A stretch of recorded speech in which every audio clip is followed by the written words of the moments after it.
ఏదో ఒక నెల ఇస్తాం 2 నెలలు ఇస్తామని చెప్పి అంటారు సహజంగా. కానీ ఆమె పెద్ద మనసుతో ఆమె కానీ వాళ్ళ అబ్బాయి ఇద్దరు కూడాను 1 సంవత్సరం పాటు ఈ 10 మంది బ్రాహ్మణ కుటుంబీకులకి మేము సరుకులు మా సొంత డబ్బులతో ఏర్పాటు చేస్తామని చెప్పని 1,30,000 1,20,000 రూపాయలు ఈ సంఘానికి ఏర్పాటు చేస్తుంది.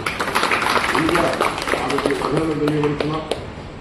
అదేవిధంగా భవిష్యత్తులో కూడాను ఈ కార్యక్రమాన్ని మాత్రం ఆమె ప్రసక్తి లేదు.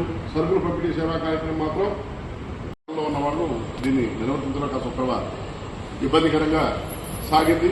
ఒక 5 నెలల పాటు ఈ కార్యక్రమాన్ని ఆపాం. మళ్ళీ మేము 6వసారి మళ్ళీ కొత్తగా ప్రమాణ స్వీకారం చేసి కమిటీతో మళ్ళీ ఏర్పాటైన తర్వాత మన 13వ తారీఖు నిత్యావసర సరుకు పంపిణీ సేవా కార్యక్రమం చేశాం. దానికి ముందు 108 మంది పేద బ్రాహ్మణ కుటుంబీకులు నిత్యావసర సరుకు పంపిణీ సేవా కార్యక్రమం చేశాం. అదేవిధంగా అహోరాత్ర రుద్రపారాయణ కార్యక్రమాన్ని కూడాను అదేవిధంగా పట్టణ పురోహితులు, పరిసర గ్రామ పురోహితులు, కార్యవర్గ సభ్యుల యొక్క సహాయ సహకారాలతో, దాతల యొక్క సహకారాలతో కార్యక్రమాన్ని యథావిధిగా పూర్తి చేశామని చెప్పి మేము సగర్వంగా చెప్పుకోవడానికి ఏర్పాటు చేస్తున్నాం. అదేవిధంగా